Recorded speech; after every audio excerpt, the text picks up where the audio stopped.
ako pokušavaš da smršaš, ali stalno krećeš iz početka, onda pažljivo pogledaj ovaj video. Jer problem možda nije u tvojoj volji. Možda ti samo niko nikada nije objasnio kako ishrana zaista funkcioniše. I upravo zbog toga sam napravio potpuno besplatan video kurs.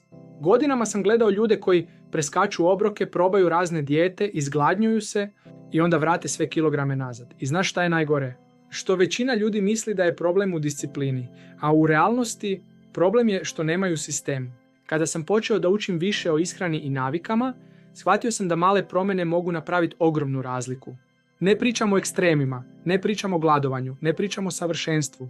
Pričamo o jednostavnim stvarima koje obični ljudi mogu da primene svaki dan.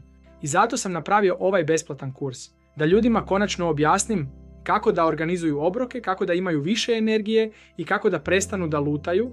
U kursu ćeš vidjeti najčešće greške koje ljudi prave, kako da napraviš jednostavniji plan ishrane, kako da kontrolišeš glad i kako da napraviš sistem koji možeš da pratiš dugoročno.